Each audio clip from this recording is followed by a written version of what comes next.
Pourquoi vous ne lisez pas ce manga? Pourquoi vous lisez pas cette pépite The Bugle Call qui est incroyable?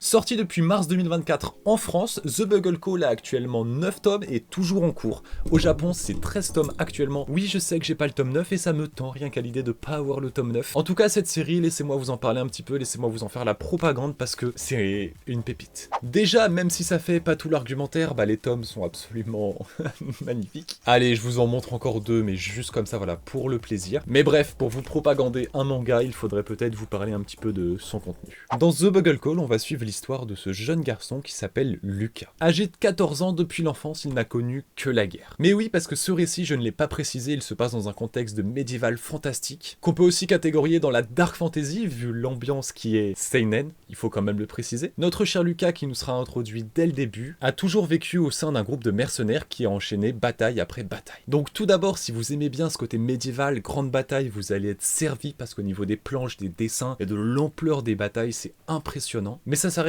pas là parce que aussi dès le début moi j'ai apprécié le développement qui est proposé directement. Ok, Lucas c'est notre protagoniste, eh bien on va vous le présenter. Ok, il est recueilli par un groupe de mercenaires, bah on va aussi vous les présenter, on va vous prendre par les émotions. Et très vite, en tout cas lors d'une des premières batailles, on va voir que c'est la merde. On va voir qu'en face il y a des ennemis très puissants qui ont des drôles de branches sur la tête. Qu'est-ce que c'est? Ça sera très vite développé, on appelle ça des branchus. Et tout simplement les branchus, les personnes qui ont ces spécificités vont avoir des capacités spéciales hallucinantes. Au fur et à mesure du récit, on va en découvrir plusieurs, on va découvrir plusieurs capacités qui ont plus ou moins des puissances. Surprise, Lucas, notre héros, a aussi une branche. Voilà son pouvoir, voilà le pouvoir de branchu de Lucas. Mais qu'est-ce que c'est que cette page? Eh bien tout simplement, il visualise les sons, il est capable de visualiser les sons et de les transmettre. Parce que dans le groupe de mercenaires, il est clairon, les clairons c'est ceux qui étaient là pour guider les armées. Sauf que là, il les guide littéralement. Parce que du coup, il va réussir à visualiser les sons et à indiquer les positions parfaites pour se retirer, pour attaquer, etc. Malheureusement pour cette première bataille, vu que c'est le début et que Lucas découvre à peine ses pouvoirs, l'objectif numéro 1 sera donc la fuite. Mais tout ne se passera pas exactement comme prévu, et après certains événements,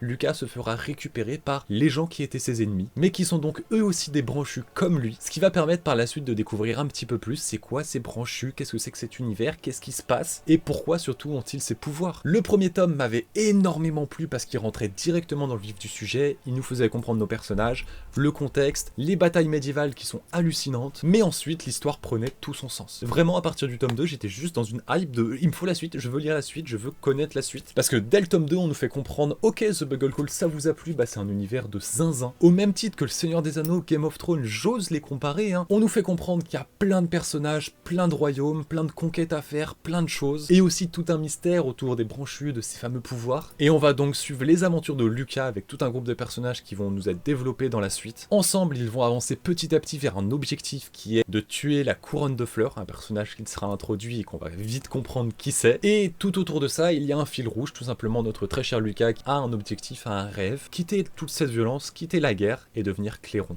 Tout simplement vivre de sa musique. Et ce qui va y arriver, ça, on aura la réponse au fur et à mesure, on aura aussi des réponses à des questions qu'on ne se posait même pas, et c'est exceptionnel. Bref, si vous adorez le médiéval, si vous adorez l'action, si vous adorez aussi les récits plutôt adultes, plutôt matures, donc si vous êtes encore assez jeune, évitez quand même, parce qu'il y a beaucoup de violence, beaucoup de choses qui sont très terre à terre. Et j'ai comparé, hein, mais si vous aimez Game of Thrones, Le Seigneur des Anneaux, ce genre d'univers, lisez The Bugle Call les yeux fermés, franchement foncez dessus. En plus, l'avantage c'est que là, ça fait 2 ans que c'est publié, on est que à 9 tomes entre guillemets, c'est que c'est une publication voilà tous les certains mois, mais c'est encore assez lent, donc voilà, vous avez le temps de rattraper, le temps de lire, mais vous l'aurez compris, et de toute façon c'est le but d'une vidéo propagande de manga, je vous le conseille, les yeux fermés. On arrive à la fin de la vidéo, j'espère que ça vous a plu et que si jamais j'ai pu vous donner envie de lire cette œuvre, eh ben je serais très heureux. Sur ce, je vous laisse et on se retrouve une prochaine fois pour peut-être une autre review manga, parce qu'il y en a certains là derrière que j'ai très envie de vous parler.